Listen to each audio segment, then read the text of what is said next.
I used to be very proud of myself when I told people that I learned how to play guitar by myself. But then after high school I went to music school, which meant that now I had a guitar teacher. The more I learned about music and playing guitar, the more I realized how much time I wasted throughout my teenage years not getting any better at playing guitar. I'm not saying that learning how to play an instrument by yourself on the internet is wrong. You can definitely do it, but it's not for everyone, and I definitely needed more guidance than I realized. So the one thing I want to focus on right now is being aware of the meter of the music you're playing. This is something that I struggled with for years. I still do, but it's so basic, right? If you're a more experienced musician, you're looking at me and going like, yeah, Adrian, you need to count while you're playing, no shit. Well, this wasn't so obvious to me when I was younger, and it has made it very difficult for me to play with other musicians. So if you are a beginner guitar player, or you're just getting started with any instrument really,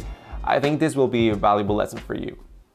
So, this big ass book called The Musician's Guide to Fundamentals, 3rd edition by these people, defines meter like this. A works meter tells how its beats are divided and how they are grouped. When beats group into twos, the meter is called duple.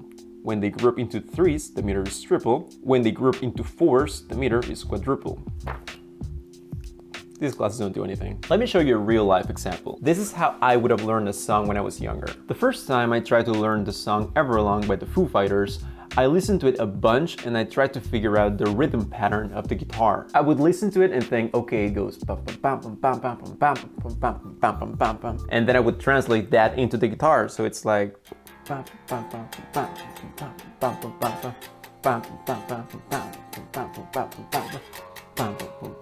and so on. I used to learn songs simply by feel, but I was only able to play along with the song and not by myself because I was following the guitar. What I should have done was listen to the drums and try to figure out, or at least look up on the internet, what's the meter of the song. In this case, it's 4/4. And then I should be counting while I'm playing and be aware of which strummings land on which beats of the measure. When you do that, then you're able to play with a metronome. So for example, 1, 2, 3, 4. 1, 1, 1, 1. Hopefully you get the idea. And if you can play with a metronome, that means that you can also play with other musicians.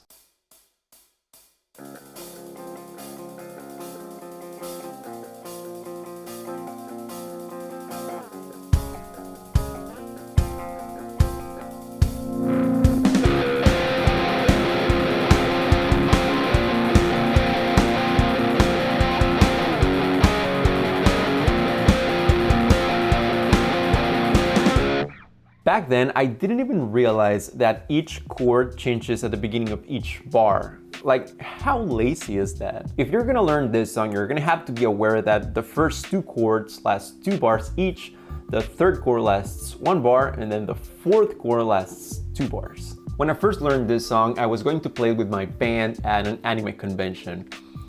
Long story. And it went okay, but that was only because we had another guitar player who actually knew what he was doing, and I was following his chord changes. I was relying on my bandmate, and you should never do that. If you need the band to play, you should not be playing. Each member of the group should be able to play the song to a metronome by themselves. Otherwise, you don't have a solid foundation for a good performance. A few days ago, I decided to learn Everlong properly for the first time, and that's why I've been thinking about this so much. Let's take a look at the chorus. Adrian from the past knew that the song went roughly something like this. If everything could ever feel this real forever. If anything could ever be this good again. The only thing I'll ever ask of you. Gotta promise not to stop when I say when. But that's all wrong. The problem was that I was following the lyrics to know where to change the chords, which is very stupid. The lyrics are supposed to go on top of the music. If our singer f***ed up, then I was lost because I had no one to follow. So this time when I was relearning the song, I paid attention to the drums. and I realized that every time the chord changes, there's a cymbal hit on the left channel.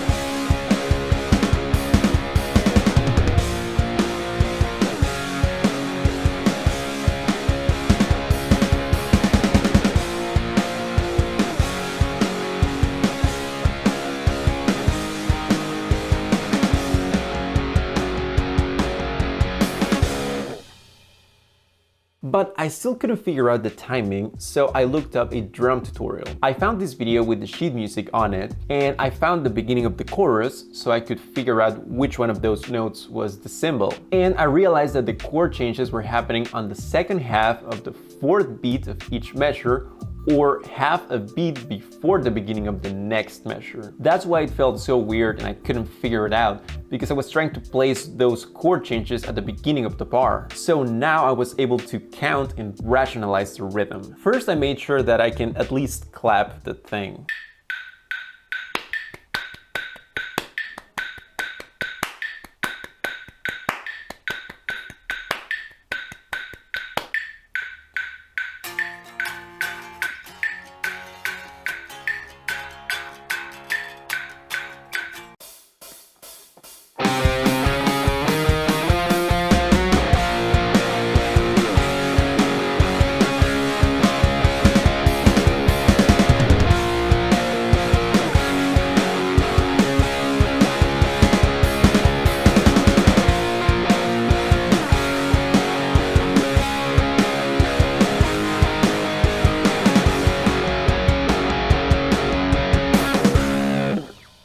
This is why being aware of the meter is so important. Now I can play this song by myself because I understand how it works. If I play this song live now and somebody f***s it up, then at least I can keep playing my part. Another song we played back then was Stuck With Me by Green Day, and it went something like this.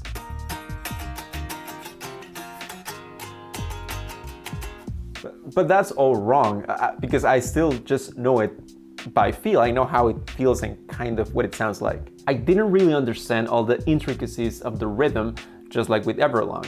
I still don't, because that's how I learned it. You can totally play by feel. I've done it. But the problem is that that's not reliable. I promise you that the moment you step on stage and you start getting a little nervous, you're gonna start overthinking everything. You're gonna start thinking, oh, was it? Or was it? While you're playing, that is really scary. When you're playing live, you can't rely on your memory of how the song sounds. Because I was basically playing back the original song in my head and trying to follow it. You should never do that. You need a solid understanding of the meter so that you have something to focus on. If you're counting your beats and you know where everything goes, and hopefully you have enough muscle memory because you've been practicing, then everything will be fine. I should at least mention that this is not only important for playing live or learning other people's music. One time I recorded a song for a friend. He was a singer-songwriter. He shows up to my house with his acoustic guitar, and I tell him that we're gonna track the guitars first and then the vocals so that I can mix them later. I opened my old version of Studio One and I asked him what's the meter of the song and what's the tempo so that I can set the metronome. And he's like, what? Like, what is that? And I'm like, yeah, you know, is it 4/4? Is it 3/4? And he's like, oh, I don't know, man. I just play and sing. We tried to figure it out because I wanted to be able to add drums and other stuff. I asked him to play the song again and I found a tempo that we could try, but he wasn't able to play with a metronome. So I was like, this isn't worth it. You know, the guy was just not ready for the studio. So I told him, you know what? Don't worry, just play. Just play it the way you're used to.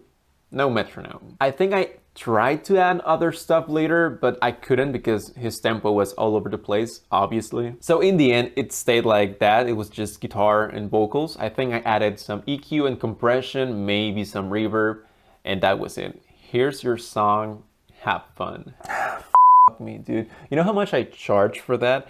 He gave me his broken guitar amp, and I was never able to fix it. I actually accepted a dead 30-watt guitar amp in exchange for recording and mixing. I think I was like 19 when I did that job. If you want to hire my services now, I do not accept broken equipment as payment anymore. I'm sorry. So the moral of the story is don't learn songs the way I did, or my friend. I used to learn everything by looking up tabs or looking for the chords and figuring out the rhythm pattern. Or I would watch a tutorial, which, they usually give you the exact same information. They're like, these are the chords and this is the strumming pattern. Up, down, down, up, up, down.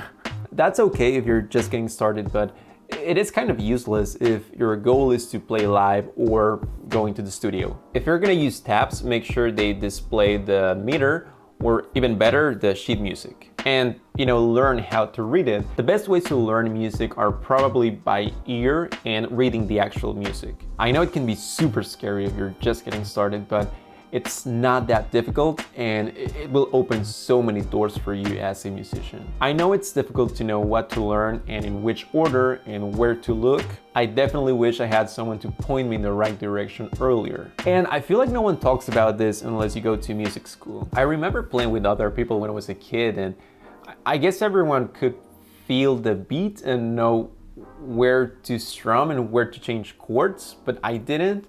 And I was like, how do you guys know where to play? And everyone just knew, but I had no idea. And no one would explain that to me. The concept of meter and counting. I don't know, maybe I'm just stupid, but I think everyone learns differently. And people like me, at least I need to think about the numbers and the math behind the music. I need to understand and rationalize how it works so that I can play it. I'm really curious. I've never met any other musicians who share this point of view, so please let me know in the comments what you think. I genuinely want to know. If you're a more experienced musician, did you go through any of this? And if you're a beginner, also let me know what you think. I'm really just trying to share my experience with you so that you don't have to waste your time. So I hope this was valuable to you in any way. If you like this video, please give it a like and consider subscribing. Thank you for watching, and I'll see you next time.